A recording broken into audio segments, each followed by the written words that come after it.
এই মুভিতে মেয়েদের জীবনের কিছু না বলা কথা অথচ তাকে নীরবে সবকিছুই সহ্য করতে হয়। বাবার বাড়ি ও শ্বশুর বাড়িতে তার সাথে ঘটে যাওয়া নীরব ক্রাইম এর গল্প নিয়েই এই মুভিটির কাহিনী তৈরি করা হয়েছে। Hi, this is Irina and you are watching Irina's world. আর আজকের মুভি মেয়েরা ঘর। মুভি শুরুতেই দেখে একটি মেয়ে ফাঁসিতে ঝুলছে। তার ছোট ভাই এসে দিদি দিদি বলে চিৎকার করে তার দিদির পা ধরে কান্না করছে। এরপরই সিন ফ্ল্যাশব্যাকে চলতে থাকে। একটি মেয়ে বাসর ঘরে বসে নিজেকে খুব ভাগ্যবতী মনে করছে আর এই বিয়েতে সে বেশ খুশিও। এই মেয়েটির নাম নূর। তার জীবনের সাথে ঘটে যাওয়া কাহিনী আমরা দেখব। নূরের স্বামী বাসর ঘরে এসে নূরকে একটি ডায়মন্ডের আংটি গিফট করে। এই আংটি দেখে নূর তো আরো খুশি হয়ে যায় আর আংটির প্রশংসাও করে। তখন তার খুশি দেখে তার স্বামী গোবিন বলে, তোমার পুরো গোষ্ঠীর মধ্যে এইরকম এক্সপেন্সিভ আংটি কেউ দেখেনি। স্বামীর মুখে একথা শুনে নূরের খারাপ লাগে। এরপরই নূর গোবিনকে বলে তার পোশাক খুব ভারী, তাই খুলে রাখতে চাইলে গোবিন না বলে। নূর বলে, তাহলে গহনা তো খুলে রাখি। গোবিন এরও পারমিশন দেয় না, আরও বলে কেউ আমার সাথে আর্গু করলে আমার ভালো লাগে না। এর পরের দিন নূর সবার জন্য চা বানাতে বসালে তখন তার ছোট ভাই ঋত্বিকের ফোন আসে।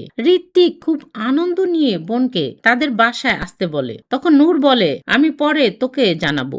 এই কথা বলে ফোন কেটে দেয়। সবার জন্য চা বানিয়ে নিয়ে আসে। তখন গোবিন চা মুখে দিয়ে বলে, চা তো ঠান্ডা, তোমাদের ঘরে কি ঠান্ডা চা পান করে? তখন নূর বলে, আমি চা গরম করে দিচ্ছি। তখন গোবিন বলে, তুমি জানো না চা বারবার গরম করলে বিষাক্ত হয়ে যায়। তাই নূর আবারও বলে, তাহলে নতুন করে বানিয়ে নিয়ে আসি। তখন গোবিন বলে, আবার বানালে খরচ পড়বে না? তুমি কি আমাকে বরবাদ করে দিবা? কোনো উপায় না দেখে নূর কান্না করতে থাকে। নূরের কান্না করা দেখে গোবিন বলে, আমি তো মজা করছিলাম, এমন ভাবে মজা করা আমার স্বভাব। গোবিন নূরকে হাসতে বলে। সাথে সাথে গোবিনের বাবাও বলে, তাই কান্না করা অবস্থাতেই নূর হাসে। এরপরই গোবিনের কাছে ব্যাংক থেকে ফোন আসে। গোবিন ছিল ব্যাংকের ম্যানেজার। গোবিনের এক কলিগ ফোন করলে গোবিন ধমকের সুরে তার সাথে খারাপ ব্যবহার করে কথা বলা শুরু করে। গোবিনের এ ব্যবহার দেখে নূর তো আরো ঘাবড়ে যায়। নূরের ভাই আবারও ফোন করে জানতে চায় সে কবে বাড়িতে আসবে। এখনো জানায়নি।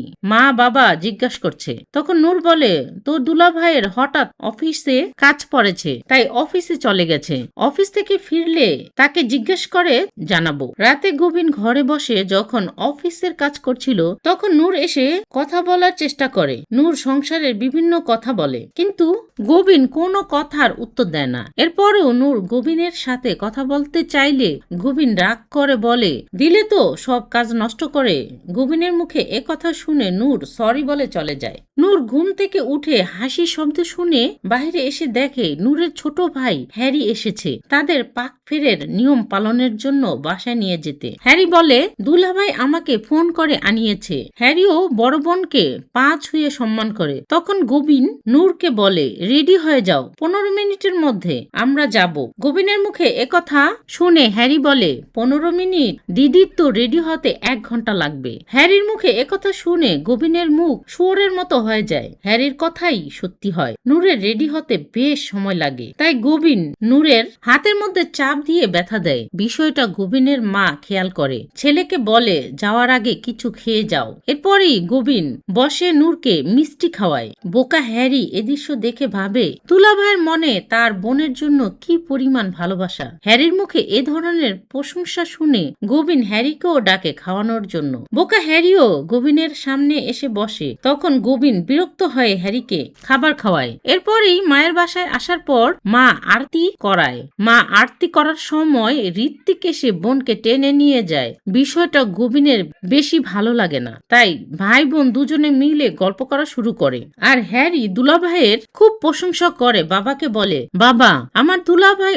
অনেক ভালোবাসে দিদিকে, সে নিজের হাতে খাবার খাওয়ায়। আর ওইদিকে ঋত্বিক জানতে চায় কি অবস্থা চলছে, শ্বশুর বাড়িতে সবকিছু ঠিক আছে কিনা। নূর ভাইয়ের কোনো কথার জবাব না দিয়ে শুধু নীরবে চোখের পানি মুছতে থাকে আর বলে, সব ঠিক আছে, শুধু ঘরের কথা মনে পড়ে, বিশেষ করে তোর কথা।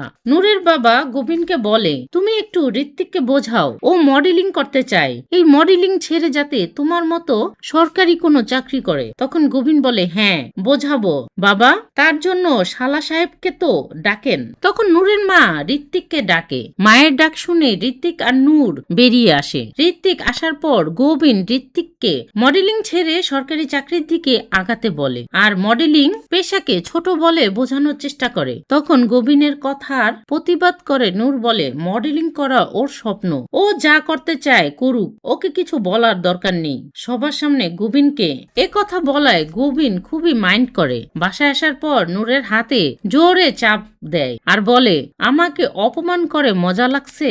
তখনই ঋত্বিকের ফোন আসে। নূর ফোন রিসিভ করতে চাইলে গোবিন নূরের ফোনটি ভেঙে ফেলে, নূরকে চড় মারে। পরক্ষণে নিজের করা কর্মের জন্য অনুতপ্ত হতে থাকে আর বলে, তুমিও আমাকে মারো। তখন নূর বলে, আপনার কোনো দোষ নেই, সব দোষ আমার, আর আজকের পর থেকে আমি কোনো ভুল করব না, আপনি আমাকে মাফ করে দেন। নূরের মুখে একথা শুনে গোবিনের বেশ ভালো লাগে। গোবিনের এরকম আচরণ দেখে নূর তো চিন্তার মধ্যে পড়ে যায়। পরের দিনই ঋত্বিক আসে বোনের সাথে দেখা করার জন্য আর বলে, সব ঠিক আছে, ফোন কেন রিসিভ করনি? আমার মনে হয় তুমি কোনো সমস্যার মধ্যে আছো, বলছো না। তখন নূর বলে, তুই আমাকে নিয়ে চিন্তা করিস না, আর ফোন মাটিতে পড়ে ভেঙে গেছে, তাই ফোন রিসিভ করতে পারিনি। ঋত্বিক বোনকে প্রমিস করায় কোনো সমস্যা হলে যাতে তাকে জানায়। নূরও প্রমিস করে কোনো প্রবলেম হলে আগে তাকে জানাবে।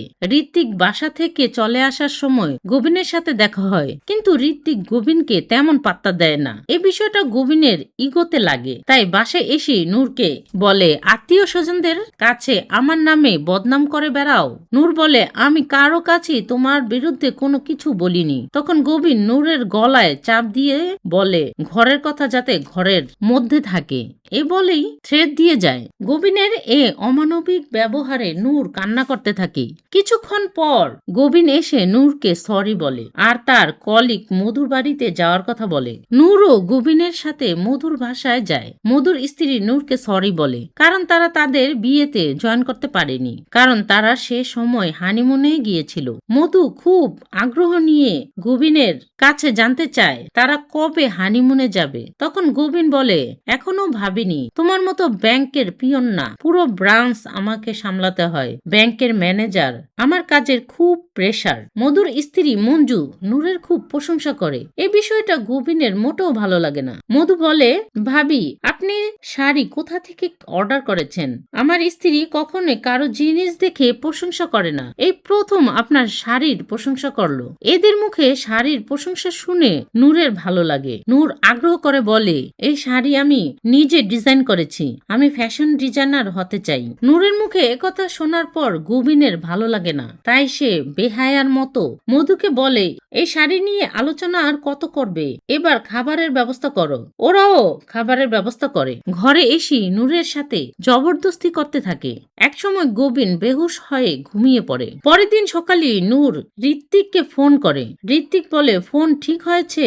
নূর বলে, না, গোবিন নতুন ফোন কিনে দিয়েছে। তখন ঋত্বিক বলে, তুই ফ্যাশন ডিজাইনের জবের জন্য অ্যাপ্লাই কর আর তোর স্বপ্ন পূরণ কর, আর আজকেই দুলাভাইয়ের সাথে এ বিষয়ে কথা বল। গোবিন এসে তার ওয়ালেট কোথায় জিজ্ঞেস করলে নূর বলে, আমি ফ্যাশন ডিজাইনের জবের জন্য অ্যাপ্লাই করব, আমার স্বপ্ন আমি একজন ফ্যাশন ডিজাইনার হব।